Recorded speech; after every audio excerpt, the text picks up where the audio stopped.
السلام علیکم ورحمۃ اللہ وبرکاتہ۔ بسم اللہ الرحمن الرحیم۔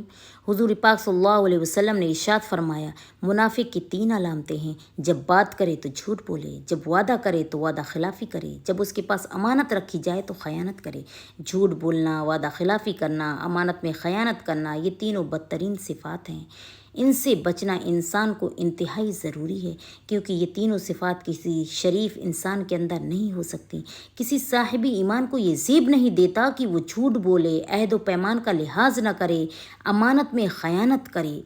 حضور پاک صلی اللہ علیہ وسلم نے ارشاد فرمایا، یہ بہت بڑی خیانت ہے کہ تم اپنے بھائی سے ایسی بات کرو جس میں وہ تمہیں سچا سمجھتا ہو، حالانکہ تم اس سے جھوٹ بول رہے ہو۔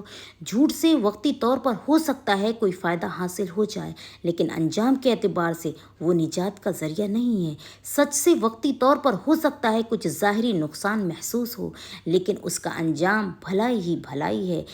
سچ سرجری کی طرح ہے کہ اس وقت پریشانی ہو سکتی ہے، لیکن ہمیشہ کے لیے اس برائی سے، اس بیماری سے چھٹکارا مل سکتا ہے، اور جھوٹ اس پین کلر کی طرح ہے کہ آپ کو وقتی طور پر اس سے فائدہ ہو سکتا ہے، لیکن ہمیشہ اس سے نقصان ہی ہونا ہے۔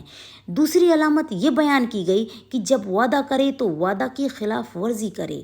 وعدہ کہتے ہیں 2 لوگوں کے درمیان بات چیت سے کوئی معاملہ طے ہوا ہو اور دونوں کو اس پر باقی رہنا ضروری ہے، اس کے خلاف جانا نہیں چاہیے۔ تیسری چیز امانت ہے۔ امانت صرف وہ نہیں جسے ہم امانت سمجھتے ہیں، بلکہ امانت ہر وہ چیز ہے جس کے ساتھ کسی کا حق متعلق ہو، جس کی حفاظت اور مالک کی طرف سے ادائیگی انسان پر لازم ہو۔ ہر شخص کے پاس اس کی زندگی امانت ہے، اس کی عقل اور علمی صلاحیتیں امانت ہیں، اس کی اعضاء، ہاتھ، پاؤں، کان، ناک، آنکھ، دل، دماغ امانت ہے۔ ان سب کے بارے میں قیامت کے دن سوال کیا جائے گا۔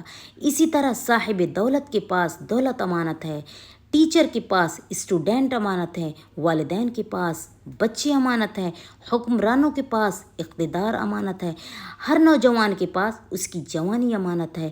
ان تمام چیزوں کے بارے میں سوال ہو جائے گا۔ اللہ تبارک و تعالی ہم سب کو عمل کی توفیق عطا فرمائے۔